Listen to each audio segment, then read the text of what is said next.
देहं श्रीगुरुं श्रीयुतपदकमलं श्रीगुरुन् वैष्णवंश्च श्रीरूपं साग्रजातं सहगना रघुनाथान्वितं तं सजीवं साद्वैतं सावधूतं परिजनसहितं कृष्णचैतन्यदेवं श्रीराधाकृष्णपादान् सहगनललिता श्रीविशाखान्वितंश्च। ॐ नमो भगवते वासुदेवाय।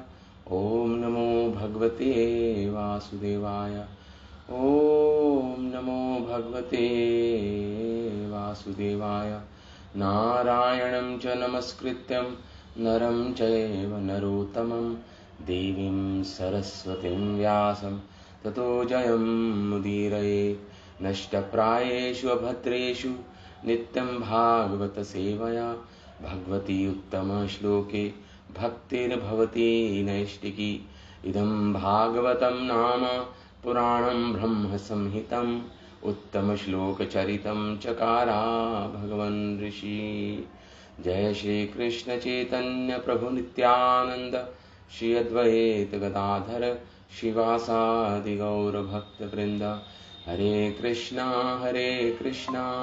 कृष्णा कृष्णा हरे हरे, हरे राम राम राम हरे हरे। ओम सहना भवतु सहनं भुनक्तु सह वीरं करवावहे तेजस्विनावधीतमस्तु मा विद्विषावहे।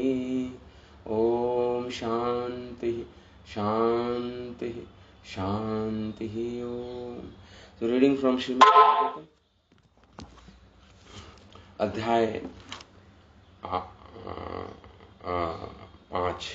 अध्याय 5।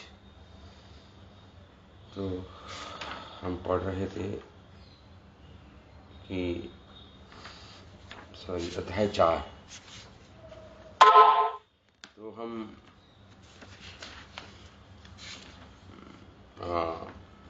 भगवान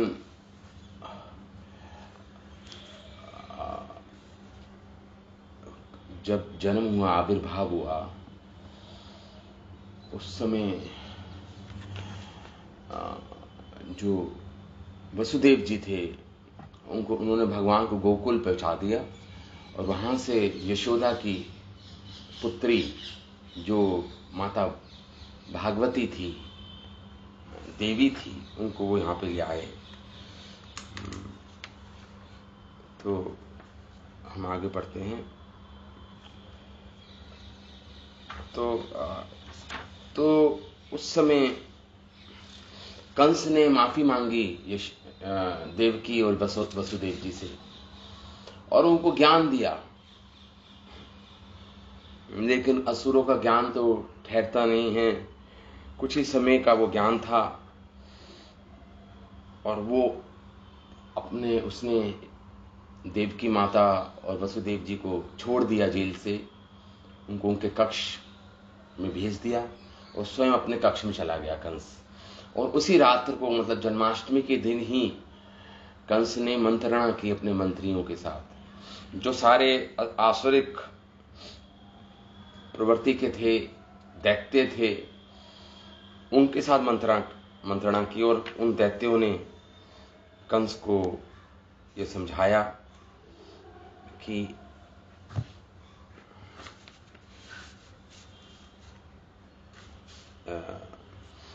कंस को अनेक बातें बताई, तर्क दिए कि कंस किसका वध करे। पिछले 10 दिन में जिन बालकों का जन्म हुआ है उन सब का वध कर दे, आसपास के सभी ग्राम में, ब्रज में। तो इस प्रकार का सुझाव उन्होंने दिया कंस को। आगे आता है,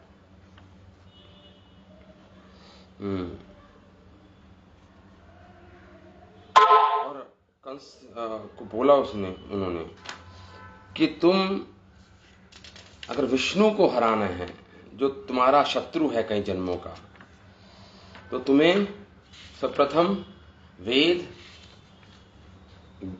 ब्राह्मण, गाय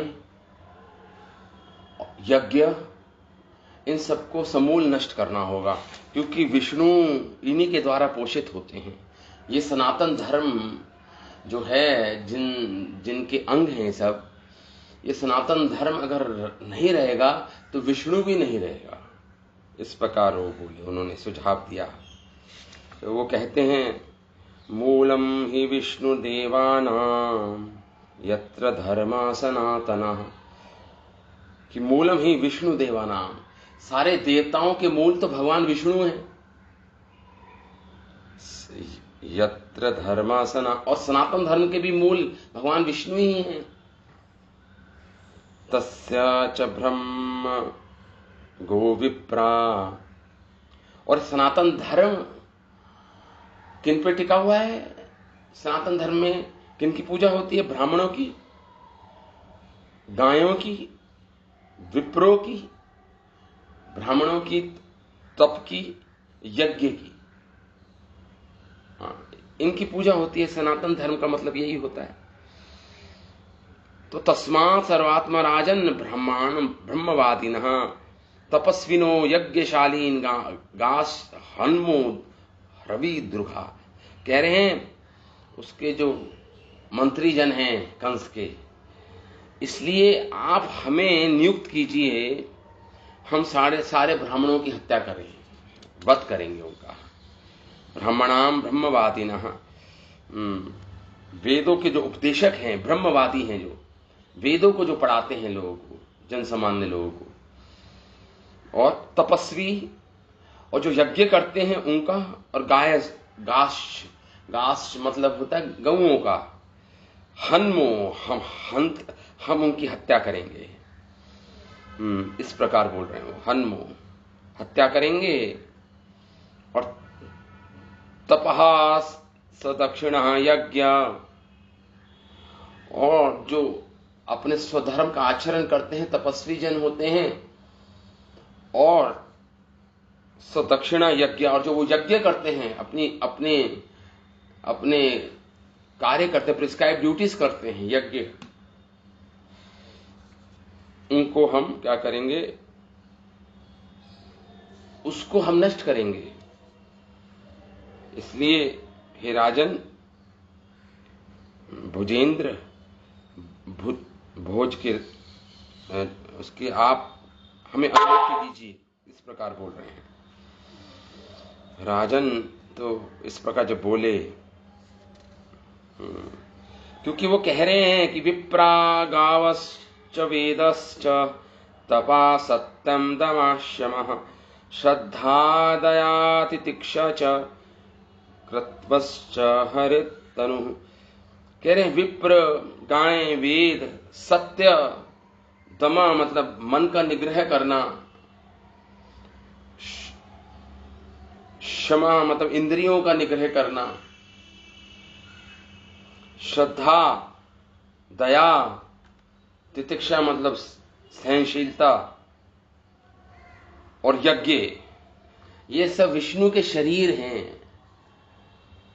तो अगर इनका वध होगा तो विष्णु के शरीर का हनन हो जाएगा, विष्णु अपने आप ही नहीं रहेगा, उसका वध हो ही जाएगा। इस प्रकार उन्होंने तर्क देते हुए कंस को ये शिक्षा दे रहे हैं, कुशिक्षा दे रहे हैं ये। और विष्णु तो रहता है सबके हृदय में, छुपा हुआ रहता है विष्णु, प्रकट नहीं हुआ, उसको हराना मुश्किल है, वो तो छुपा हुआ है, सर्वगुहाशया, छुपा हुआ है। सही सर्वसुराध्यक्षो ही असुर द्विंगा गुहाशय तन्मूल देवता सर्वा से सर्वेश्वरा स चतुर्मुखा। बाकी भी सब बोल रहे हैं ये कि सही विष्णु सर्व सुर अध्यक्ष, सारे देवताओं का अध्यक्ष है वो विष्णु। असुर द्वित, असुरों का शत्रु है। गुहाशय निर्जन स्थान पे रहता है, छुपा है वो। सवेश्वर रहा, और इंद्रादि जो इंद्र और अनेक अनेक देवताओं के द्वारा सेवित होता है वो, स चतुर्मुखा, ब्रह्मा जी रुद्र आदि के साथ, सर्वदेवा तन्मूला, और वह सारे देवों का मूल है, जड़ है। तो ऋषिणाम यत विहसन, और ऋषियों का रक्षा करने वाला है।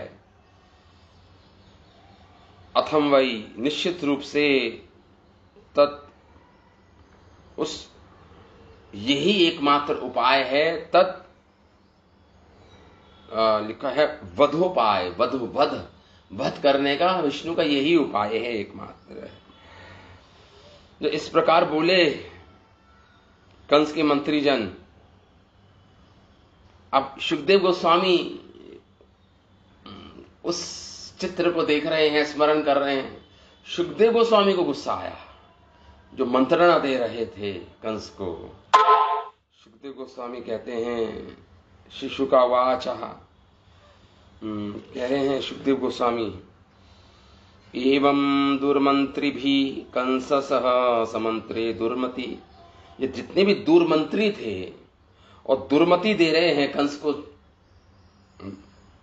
मति बिगाड़ रहे हैं कंस की। पहले ही बिगड़ा हुआ है, आसुरिक है, ऊपर से और ये जो उसका जो संग है दुर्मंत्रियों का, उसकी मति दुर्मति कर रहे हैं, उसकी मति। ब्रह्म हिंसामितं मेने कालपाशो व्रतो सुरः। कह रहे हैं सुखदेव गोस्वामी, कालपाशा व्रतः, कालपाश, जिन इन मंत्रियों की और कंस की जिनकी मृत्यु समीप आ गई है, ऐसे दुर्मति जन, दुर्मति असुरहा, आसुरिक स्वभाव वाले।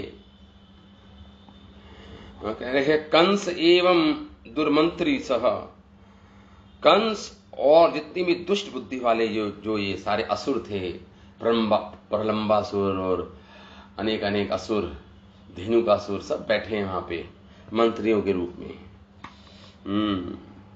तो कह रहे हैं ये सब काम रूप घरान, स्वेच्छा से ये लोग इतने शक्तिशाली थे कि किसी भी रूप को धारण कर सकते थे, स्वेच्छा से किसी भी रूप को धारण कर सकते थे ये जन।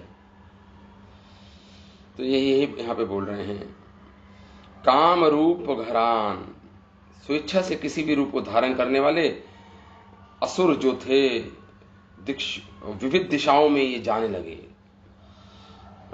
कंस के आदेश से अलग अलग दिशाओं में जाने लगे ये। और ये असुर लोग थे, रजा प्रकृति, रजोगुण से प्रभावित थे और तमोगुण से प्रभावित थे। तमोगुण के द्वारा मूढ़ चेतसा, जिनके हृदय में कोई विवेकशीलता नहीं थी, इनका विवेक नष्ट हो चुका था। मूढ़ चेतसा, मूढ़ थे सबके सब। देखिए सुखदेव गोस्वामी ऐसे शब्दों का आश्रय ले रहे हैं। सुखदेव को कह रहे हैं सब मूढ़, दुर्मति, दुर्मंत्री। सुखदेव गोस्वामी को क्रोध आ रहा है बोलते बोलते। महत अतिक्रम, ये क्या थे सब, आरात, आगमम और मृत्यु पर्यंत, मृत्यु के समीप थे सबके सब ये दुष्ट जन। और सब साधुओं के प्रति सताम विद्वेष आचेरु, उनका आचरण क्या था, साधुओं के प्रति द्वेष भाव था इनको सबको।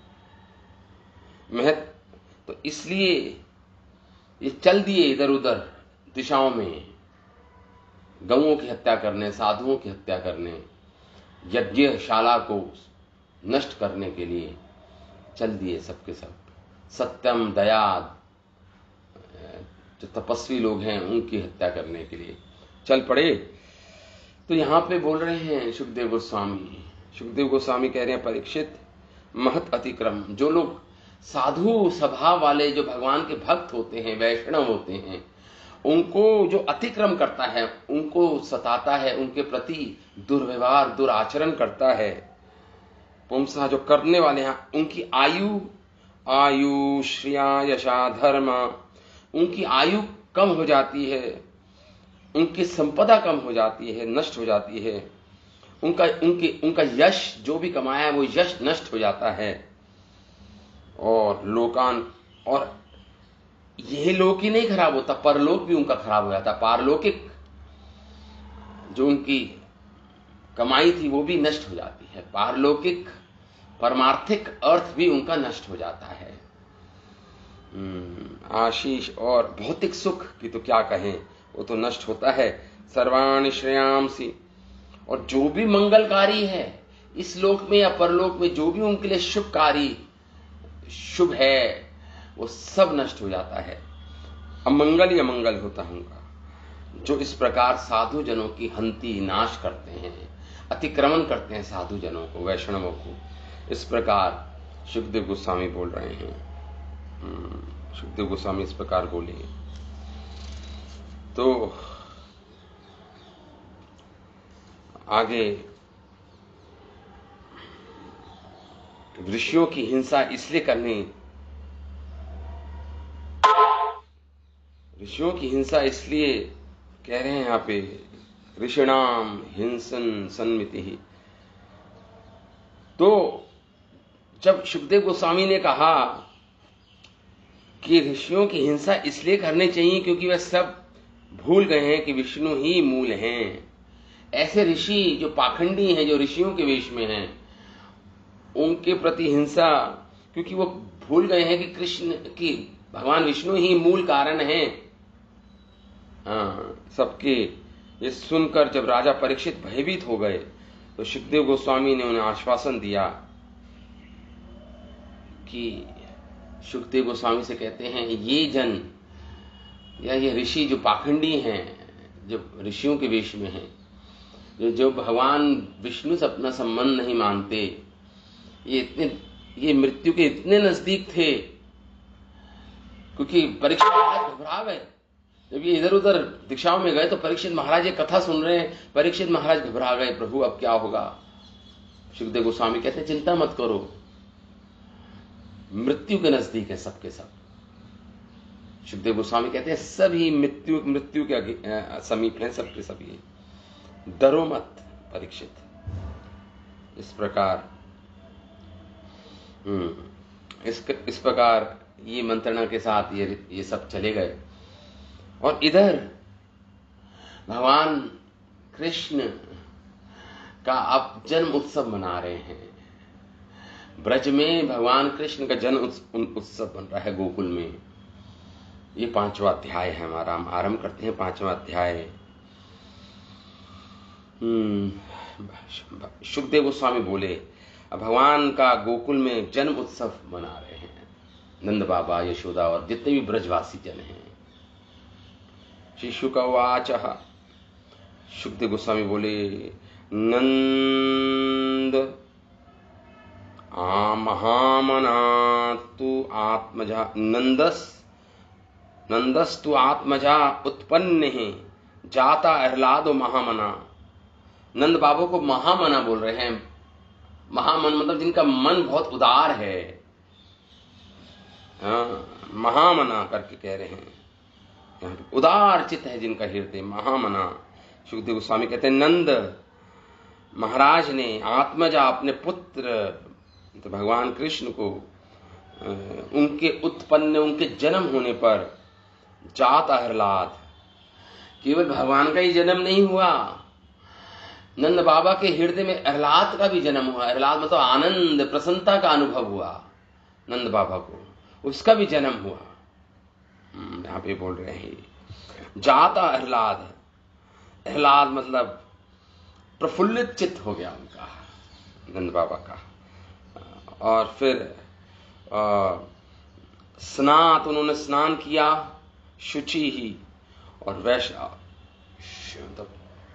क्लीन हो गए, तिलक लगाया, वैष्णव तिलक लगाया 12 स्थानों पर, वेद ज्ञान, और बड़े बड़े ब्राह्मणों को बुलाया गया जो वेद पाठ करते थे। वेद ज्ञान विप्राण आहु सबको बुलाया नंद बाबा ने। और फिर स्तवयन्नम, स्वास्ति वचन, सबने मंगलकारी गायन किया वेदों से, मांगलिक सूक्त गाए गए, जात कर्म और भगवान का जात कर्म मनाए गए। जात कर्म है, जात कर्म तथा पितृस्तेव अर्चनम। जात कर्म मनाया कि जात कर्म होता है जन्म जन्म तक जो कर्तव्य होता है उस जाति का, उसे जात कर्म बोलते हैं। किसी पर्टिकुलर जाति का जो कर्तव्य होता है, जब बच्चा पैदा होता है, जन्म होता है, उसको जात कर्म बोलते हैं। मनाया और अपने पितरों की और देवताओं की अर्चना की नंद बाबा ने। पितरों की और देवता की अर्चना की बाह्य रूप से। फिर कार्यमासः, और कार्यमासः मतलब पूजा कराई और स्वयं पूजा की। कार्यमासः समंगले कृते, और जो समंगल उन्होंने क्या किया, जो गौओं की जो सींग थे, उनके जो खुर थे, उनकी जो पीठ थी, उनकी जो छाती थी, उनके जो सींग थे, उनको सोना चढ़वाया गया गौओं के सिरों पर, सींगों पर। उनके खुरों में चांदी चढ़वाई गई, गौओं के खुरों में। उनके पीठ पर तांबा चढ़ाया गया, तांबा। और उनकी छाती पर कांसा चढ़ाया गया और उससे विभूषित किया गया गौ माता को।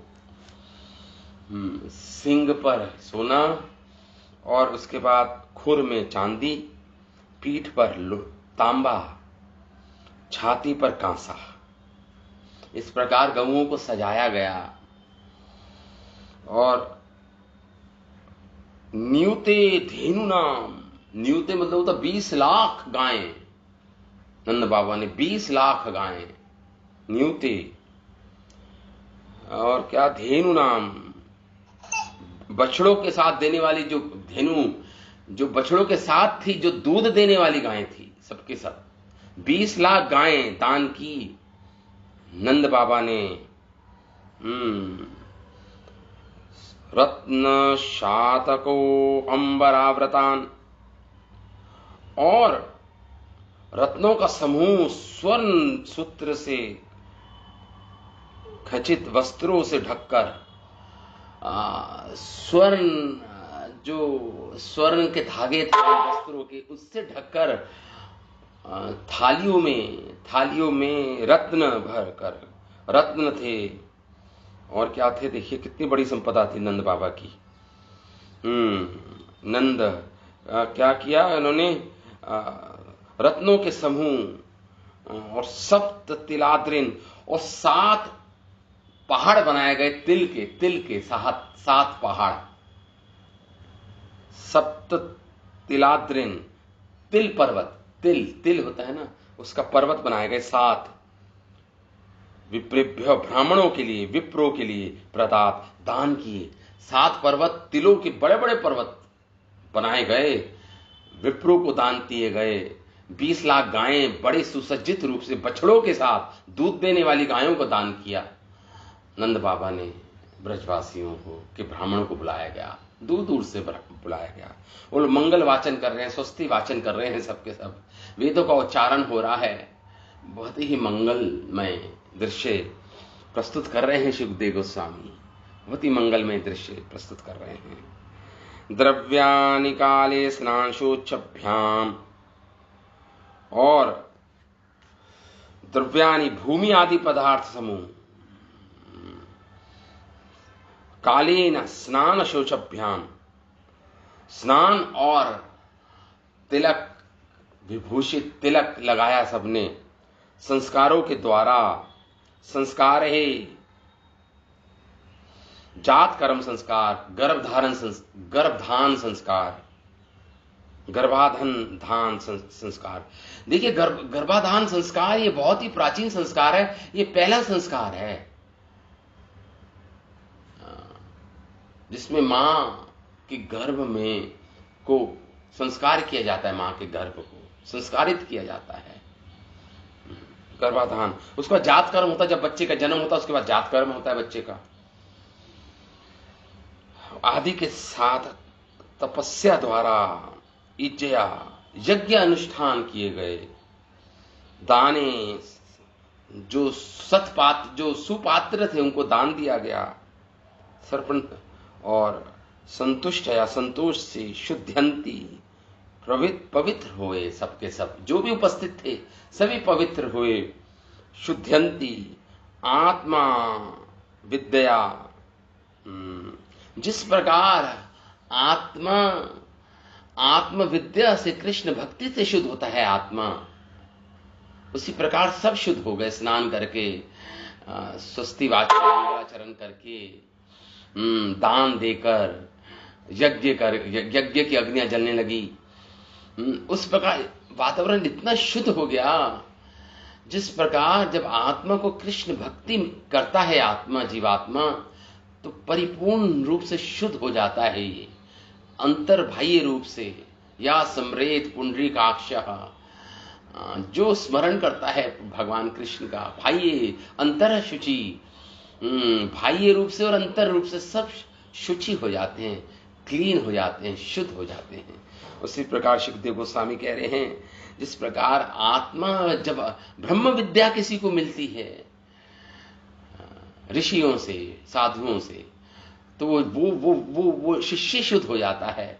उसी प्रकार इस दृश्य में जो दृश्य प्रस्तुत किया है सुखदेव गोस्वामी ने, इसमें जो भी सम्मिलित थे, जो भी देख रहे थे या सम्मिलित थे इस महोत्सव में, सभी के सभी शुद्ध हो गए, सभी के सभी परिपूर्ण रूप से शुद्ध हो गए।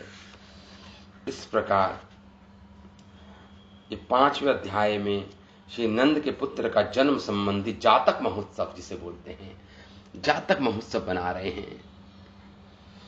मथुरा करके और फिर अब सब मथुरा जाएंगे, जातक महोत्सव मना के सब मथुरा जाएंगे। क्यों?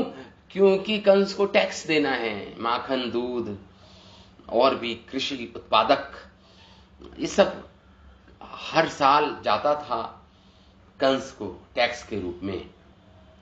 तो अभी जातक कर्म कर रहे हैं, भगवान का महोत्सव बना रहे हैं, जन्म महोत्सव बना रहे हैं, नंद महोत्सव बन रहा है यहाँ पर। अभी जन्माष्टमी के अगले दिन जन्म महोत्सव, नंद महोत्सव बन रहा है। तो अब जब बाद में जब ये मथुरा गमन करेंगे जन्म महोत्सव के बाद, उस समय वसुदेव जी के आने पर आनंद की प्राप्ति होगी।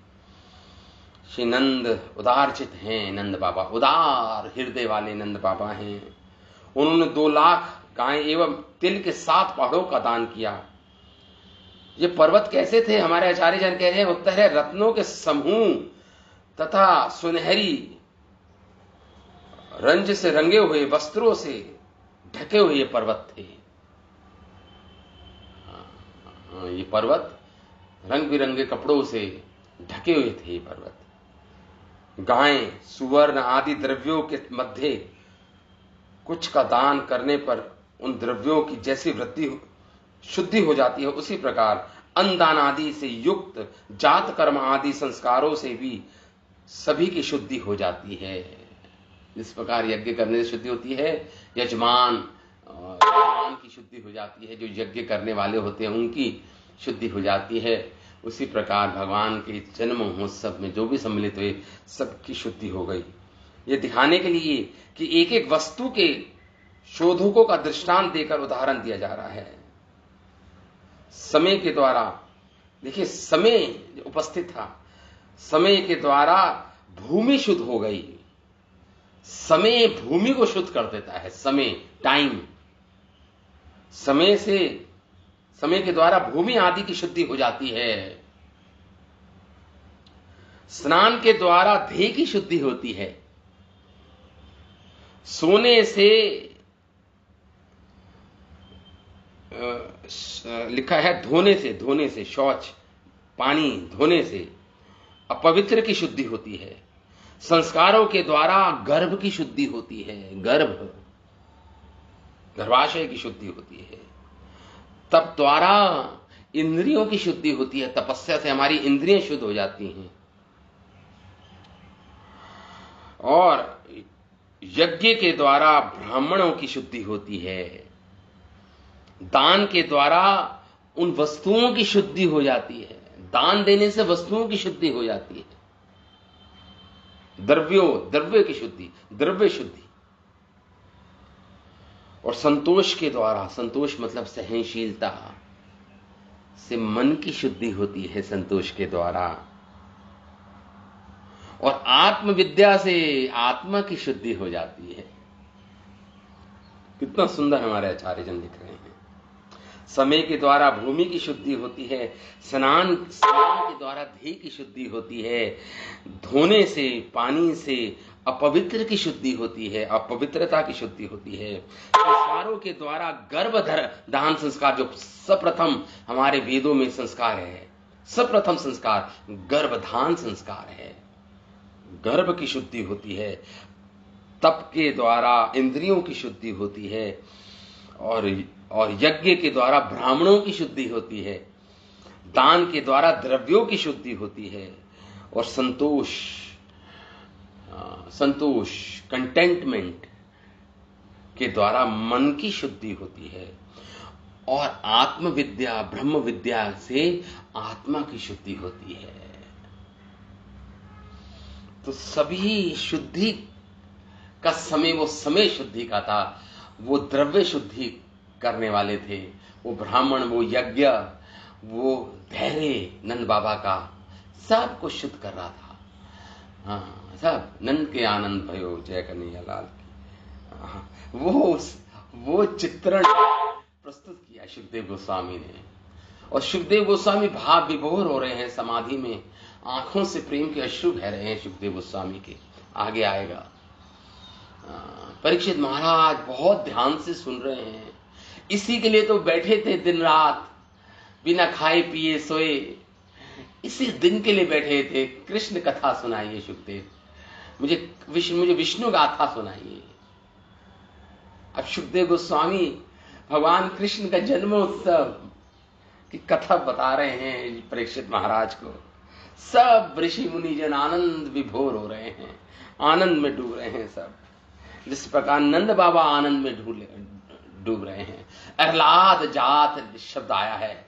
सुखदेव गोस्वामी कहते हैं केवल कृष्ण का जन्म नहीं हुआ, अहलाद का भी जन्म हुआ, आनंद सुख का जन्म भी हुआ सबके हृदय में, सबके हृदय में सुख और आनंद का भी जन्म हुआ।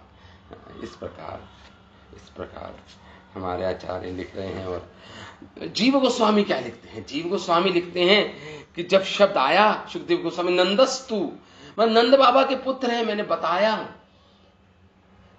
कि ये नंद बाबा के भी पुत्र हैं, ये कृष्ण, यशोदा से जन्म हुआ यशोदा नंदन कृष्ण का, और देवकी से जन्म हुआ देवकी नंदन कृष्ण का, और दोनों एक हो गए गोकुल में, दोनों एक हो गए। ये मैंने आपको पहले कई बार समझाया इस बात को। तो यहां पे कहे इस प्रकार नंद बाबा के साथ कृष्ण का आत्मजात, नंद कृष्ण का आत्मजत्व भाव है नंद बाबा का, मेरे हैं ये, मेरा आत्मज है ये कृष्ण, आत्म उपनत्व, मैंने इसको उत्पन्न किया है, ऐसा भाव है नंद बाबा का। और आत्मजत्वेन उपनत्व नित्य सिद्ध, कि ये भाव है नंद बाबा के। जीव गोस्वामी लिख रहे हैं सब। आत्म मतलब कि किसी और के पुत्र को अपना पुत्र मान लेना, ऐसा नहीं था।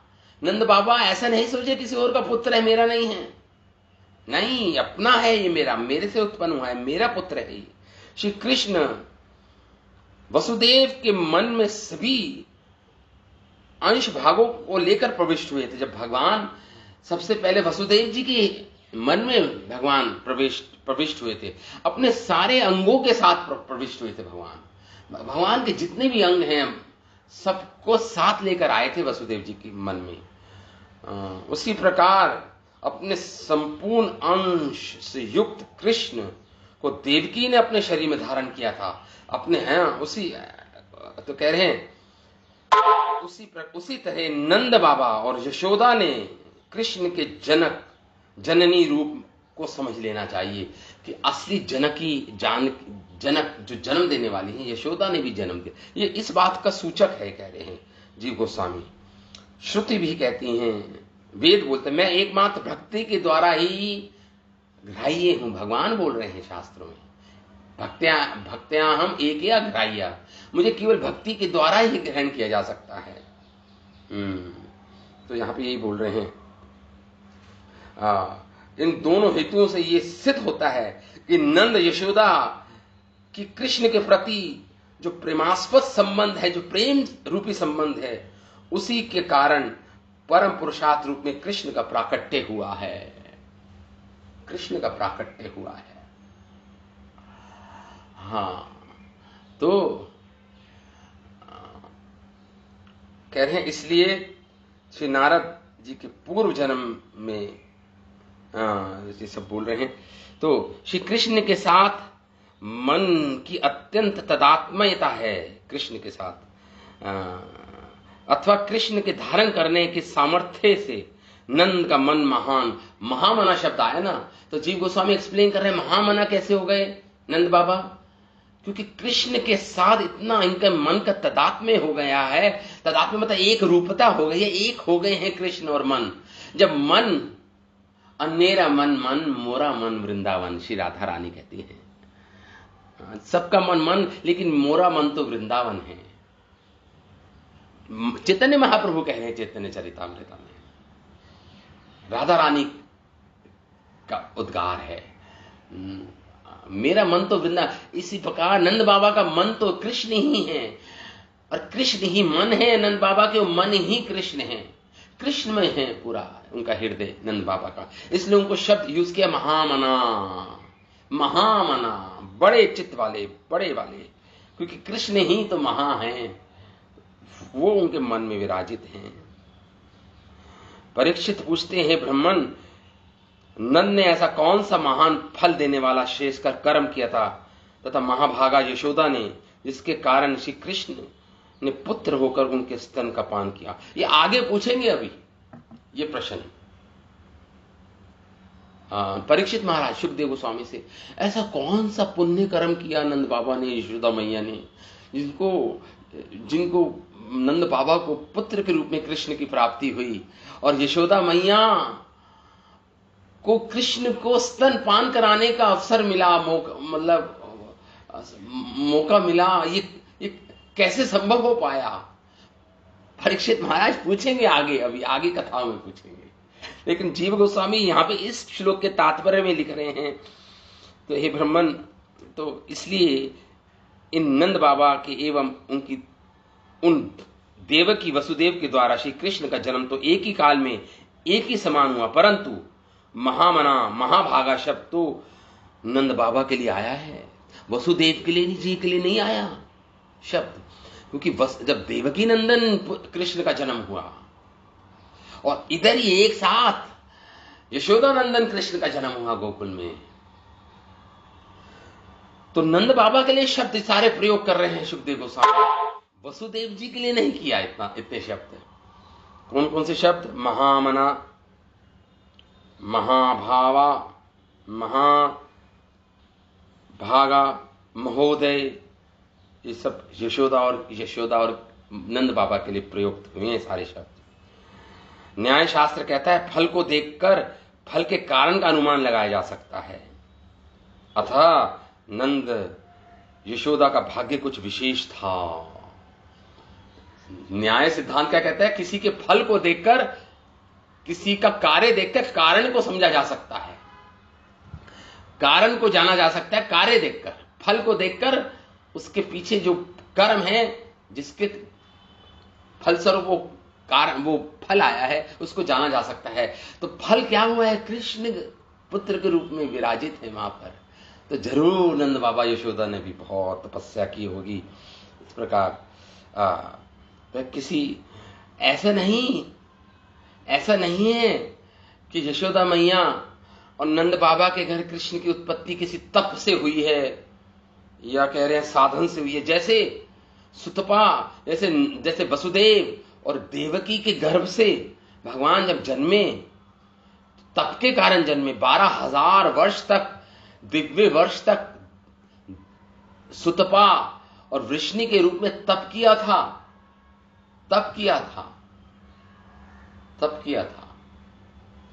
किसने?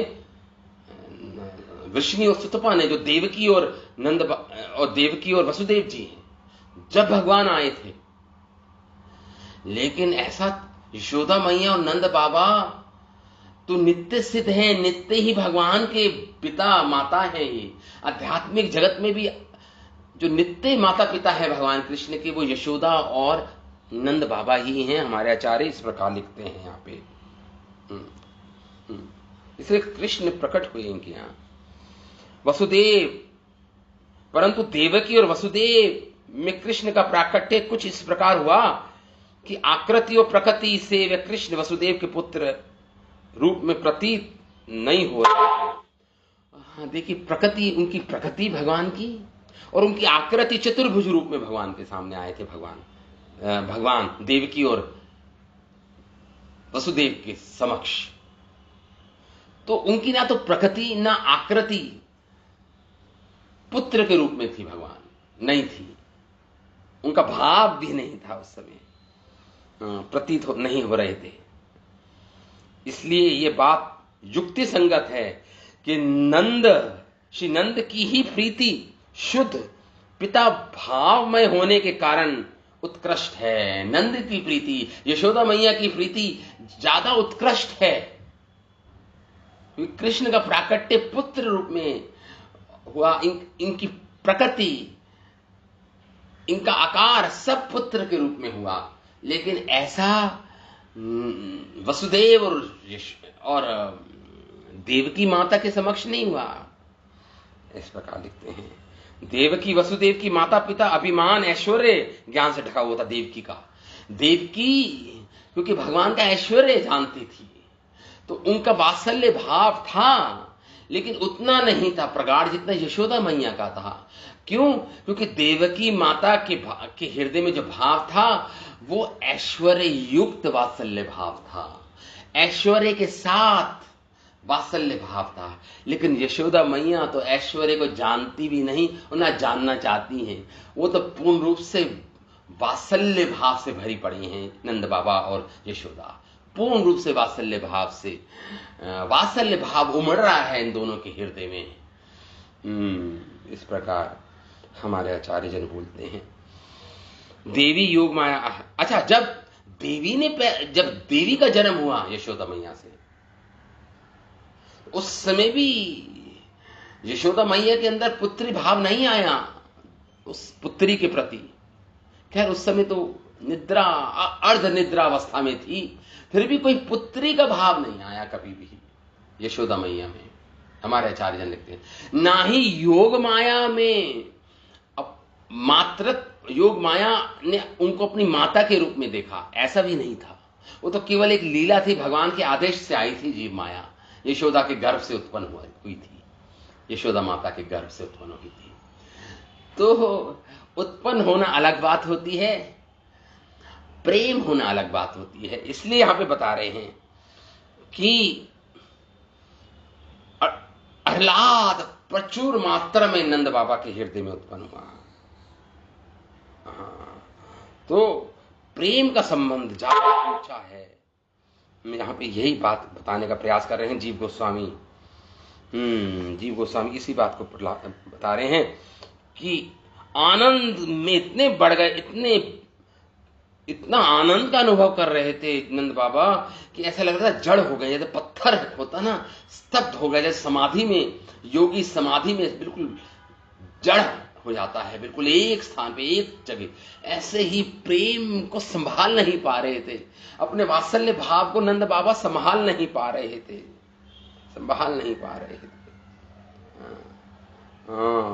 तो इस प्रकार हमारे आचार्य, यदि कोई अंतर करे तो खैर एनी हाउ आगे पढ़ते हैं हम।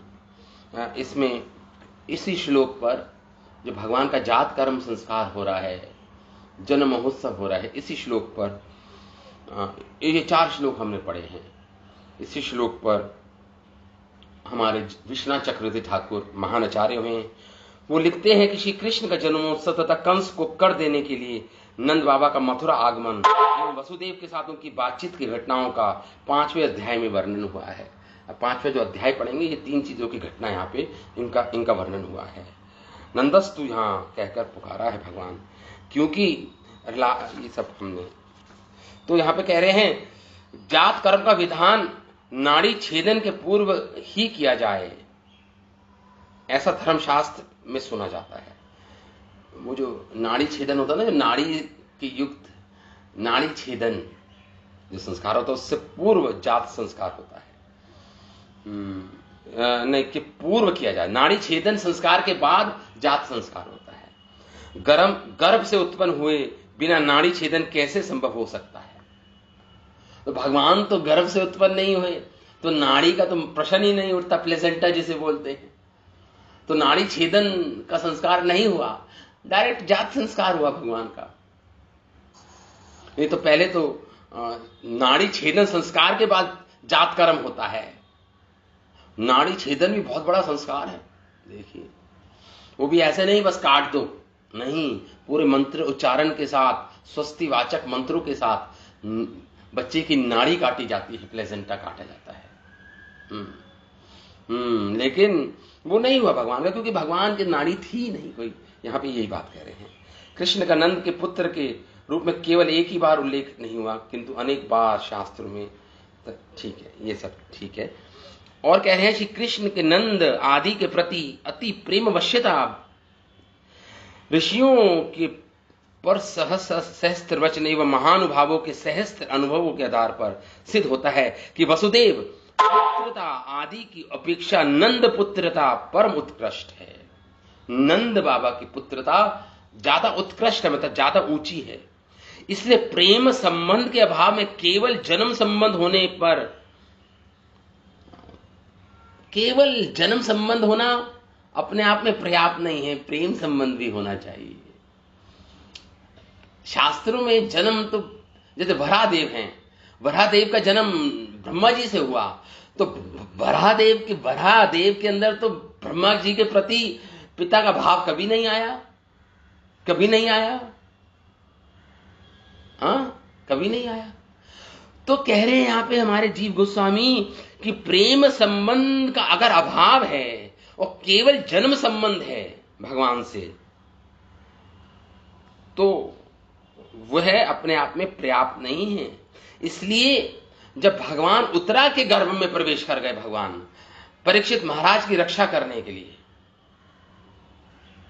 भगवान कृष्ण जब परीक्षित महाराज पर ब्रह्म अस्त्र छोड़ा था अश्वत्थामा ने, तो भगवान प्रवेश कर गए थे उत्तरा के घर में, अभिमन्यु की पत्नी के घर में।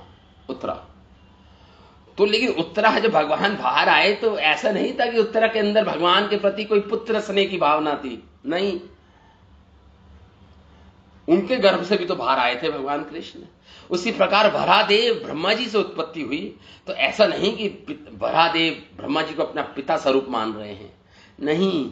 ये पिता का जो संबंध है ना, ये प्रेम संबंध है, ये केवल जन्म संबंध नहीं है, केवल जन्म संबंध नहीं है, मैं कह रहा हूं। यहां पे हमारे आचार्य बोल रहे हैं। तो इस प्रकार आगे इसी श्लोक पर जो जीव गोस्वामी बोल रहे हैं कि 7 पहाड़ बनाए गए तिल के, उसको कपड़े से ढका गया, तिल के 7 पहाड़ों को दान किया। ये परंपरा है, एक ब्रज में परंपरा थी, 7 तिल के पहाड़ बनाए गए। उसमें हमारे आचार्य लिखते हैं दक्ष द्रोण परिणाम वाला तिल अंश उत्तम कहा जाता है। 10 द्रोण, ये मेजरमेंट है, मेजर द्रोण यहां पे बता रहे हैं। 10 द्रोण है जो उसको उत्तम माना गया है, उस तिल शैल को, पहाड़ को। 5 द्रोण का वो मध्यम पहाड़ होता है तिल का, और 3 द्रोण का वह कनिष्ठ सबसे निचला स्तर होता है जो दान देते हैं। तो यहां पे कह रहे हैं द्रोण की संख्या का वर्णन इस प्रकार है। खारी द्रोण, आठक, प्रस्थ, कुहत, पल, विभूषण, मासक, परिणाम, ये सारे मेजरमेंट स्केल्स होते हैं, उस जमाने के मेजरमेंट स्केल हैं। इस सब में पूर्व का परिणाम 4 गुना ज्यादा होता है। तो इस प्रकार 256 पल का होता है आवश्यक विधि। तो ये सब है। काल आदि के द्वारा द्रव्य आदि की शुद्धि हो जाती है। इसमें काल से मार्ग आदि, स्नान से देह की शुद्धि हमने पढ़ लिया, शौच से अपवित्रता ये हमने पढ़ लिया, हमारे आचार्य ने बोल दिया। तो इस प्रकार जात कर्म हुआ भगवान का। अब अगले में और एक्सप्लेन कर रहे हैं, शुकदेव गोस्वामी वर्णन कर रहे हैं भगवान के जात कर्म का। कह रहे हैं विप्रा सोमंगला गिरो विप्रा सुतामागत वंदिना गायश्च जगुनेन्द्रिभ्यो दुंदुभिभ्यो मुहुः। कहे शुकदेव गोस्वामी, उस समय विप्र जो सारे ब्राह्मण गण थे, सूत मागाय वंदिना, वो पुराणों में जो स्तुति दी गई है उसका उच्चारण कर रहे हैं। पुराण वाचन वाले थे, सब पुराणों का वाचन कर रहे थे, पुराणों का। और मागध मतलब जो नृत्य करने वाले, जो नृत्यकियां थी, नृत्य का वेश धारण करके देवी देवता आ गए थे नृत्यकी बन के, वो नृत्य कर रहे हैं ब्रजवासियों के साथ। वंदी, और भगवान का जन्म उत्सव का वर्णन कर रहे हैं, उच्च उच्च स्वर में वंदना कर रहे हैं भगवान की। सो मंगलया गिरा, और अपने उनको, भगवान को शुभ शुभ आशीर्वाद दे रहे हैं। सब ब्रजवासी देवी देवता आशीर्वाद दे रहे हैं भगवान को, शुभ आशीर्वाद प्रदान करने लगे।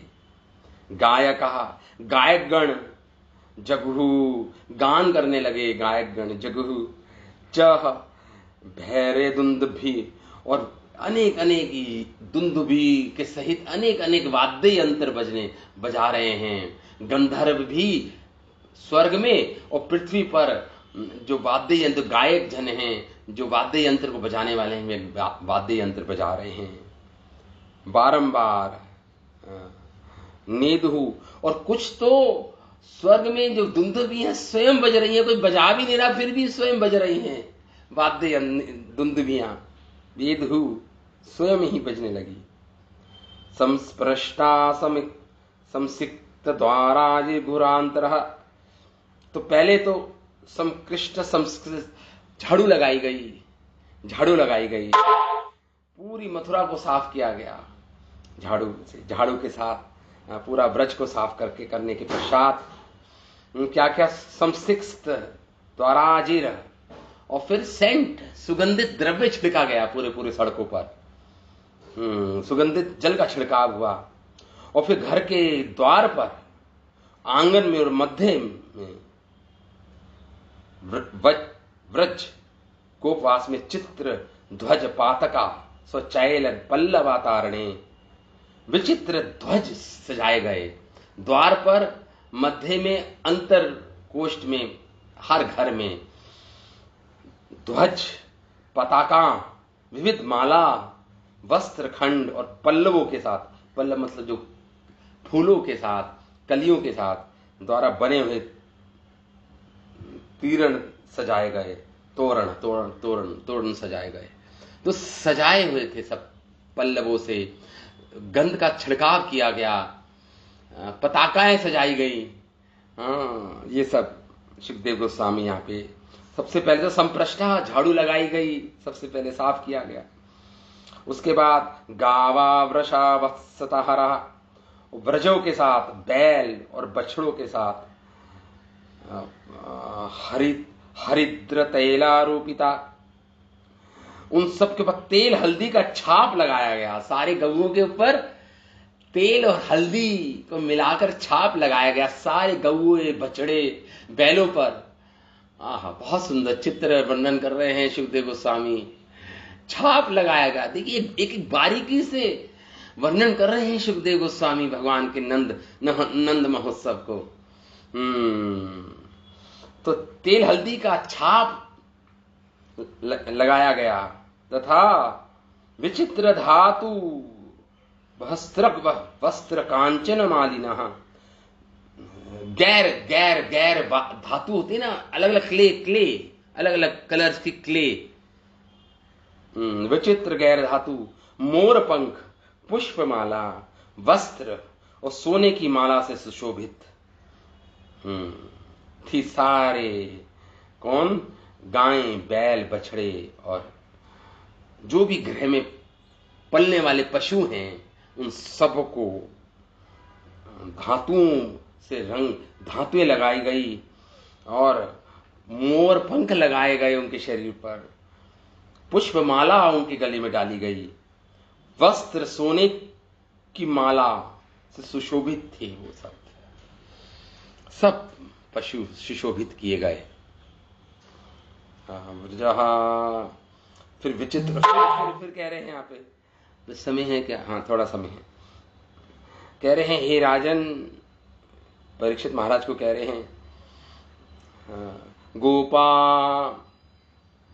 कह रहे हैं यहाँ पे, महावस्त्र भरण कंचु कोषणी भूषिता गोपा समाययु राजन नाना उपाय अन्नपाणये। यहाँ पे कह रहे हैं, राजन, महावस्त्र आभरण भूषिता, महामूल्यवान वस्त्र, आभूषण, अंगरक्षक, पगड़ी आदि से विभूषित होकर नाना उपायन, विविध प्रकार के उपहार हाथों में लेकर ब्रजवासी जन नंदालय में आ रहे हैं। सब गिफ्ट्स ला रहे हैं सब नंद बाबा के लिए। यहाँ पे कह रहे हैं, समायु गोपा समा, नंदा आल्य में आ रहे हैं सबके सब ब्रजवासी। क्या क्या ला रहे हैं अपने साथ? महामूल्यवान वस्त्र ला रहे हैं, आभूषण ला रहे हैं, अंगरक्षक ला रहे हैं, पगड़ी ला रहे हैं बना बनाकर, विभूषित हो गए और खुद भी सज धज के आए हैं सबके ब्रजवासी, सब ब्रजवासी सेंट वेंट लगा के, बिल्कुल पगड़ी वगड़ी बांधकर और सुंदर फूलों की माला पहने हुए सब के सब ब्रजवासी आ रहे हैं और उपहार ला रहे हैं नंद बाबा के लिए। नंद बाबा के लिए नाना उपायन पाणे, विविध प्रकार के पाणे मतलब पाणी मतलब होता है हस्त, हाथों में नाना प्रकार के उपहारों को लेकर आ रहे हैं सब, और सब विभूषित हैं सारे, सबने अपने आप को सजाया है। आज सारे ब्रजवासियों ने सजाया है आज अपने आप को, ना पहले कभी नहीं सजाया था। सबने आभूषण पहन रखे, स्त्रियों ने, गोपियों ने, वृद्धा गोपियों ने और भी गोपियों ने पगड़ी पहन रखी है, सेंट लगा रखा है, वस्त्र नए नए वस्त्र पहन के आए हैं सबके सब। भगवान के आनंद में, नंद बाबा के आनंद में सम्मिलित होने के लिए, आनंद के आनंद भयो जय कन्हैया लाल की। गोपा ब्रजवासी गोपगण नंदालय में आए। इस प्रकार और एक्सप्लेन अभी आगे करेंगे हमारे सुखदेव गोस्वामी। तो आज हम यहीं पे विराम देते हैं, यहीं पे इस नंद महोत्सव में हम छोड़ के जाते हैं। अगली क्लास में हम और ये नंद महोत्सव बनाएंगे, उसके बाद मथुरा गमन करेंगे सारे नंद बाबा से, सारे ब्रजवासी कंस को टैक्स देने के लिए। वहां पे वसुदेव जी से भेंट होगी नंद बाबा की। तो ये हम इसी अध्याय में आएगा सब। आगे हम नंद उत्सव जब मनाएंगे हम, और यहाँ पे अभी विराम देते हैं कथा को। श्रीमद् भागवतम महापुराण की जय, शिला वेद व्यास मुनि की जय, शिला सुखदेव गोस्वामी पाद की जय, शिला प्रभुपाद की जय, अनंत कोटि वैष्णव की जय। हरे कृष्ण।